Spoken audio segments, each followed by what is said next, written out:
Indonesia vs China, penalti Romeni menangkan Garuda. Timnas Indonesia menang 1-0 atas Timnas China. Gol kemenangan skuad Garuda dibuat oleh Romeni, lewat titik putih.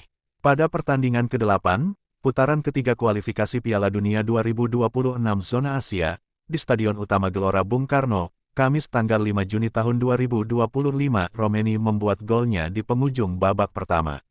Gol itu cukup memberikan 3 poin untuk Indonesia, yang kini naik ke posisi ketiga klasemen grup C, dengan 12 poin dari 9 laga, unggul 2 poin dari Arab Saudi di posisi keempat, dan 6 poin dari Bahrain di posisi kelima.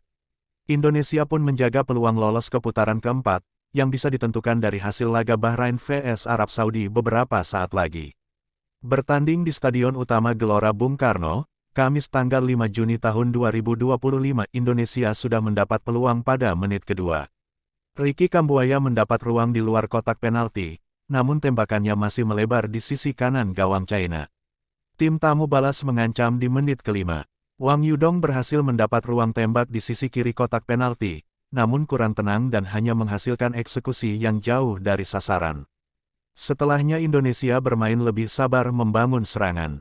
Peluang baru kembali hadir di menit ke-20 lewat tembakan jarak jauh oleh Romeni, namun bola melaju ke samping kiri gawang Wang Dalei.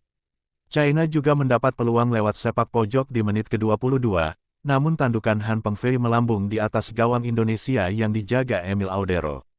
3 menit berselang, Romeni yang menerima long ball dari belakang langsung melepaskan tembakan di tepi kotak penalti China, namun eksekusinya melenceng jauh.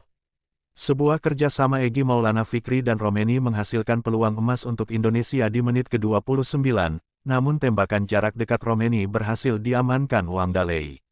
China tak diam saja, tembakan jarak jauh Zhang Yuning di menit ke-30 melebar di sisi kiri gawang Emil Audero. Selanjutnya ada Hu Hetao yang melepaskan tembakan di menit ke-33, namun gagal menemui sasaran. Indonesia mendapat penalti di menit ke-43 usai Kambuaya dilanggar yang Zexiang di kotak terlarang. Wasit awalnya tak menganggap itu sebagai pelanggaran, namun akhirnya berubah pikiran usai mengecek tayangan ulang. Romeni yang maju sebagai eksekutor berhasil mengecoh Wang Dalei. Skor 1-0 untuk Indonesia bertahan hingga turun minum. Masuk di babak kedua, Indonesia mengancam lewat Kelvin Verdong pada menit ke-46 namun bola sepakannya bisa bendung bek China. Semenit kemudian giliran China yang punya kans untuk menyamakan skor.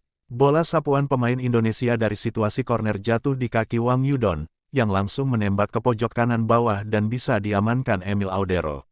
Pada menit ke-49, kombinasi Ricky Kambuaya dan Yakob Sayuri mampu memecah pertahanan China. Yakob coba melewati 2-3 pemain China, namun saat hendak menembak, bola dengan cepat dipotong bek lawan.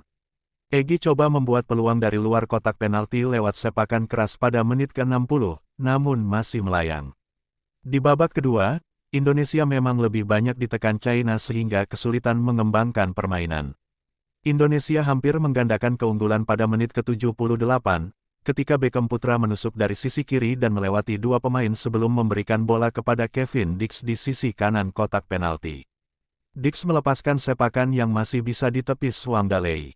Bola rebound kembali jatuh di kaki Dix, namun kali ini bola melayang.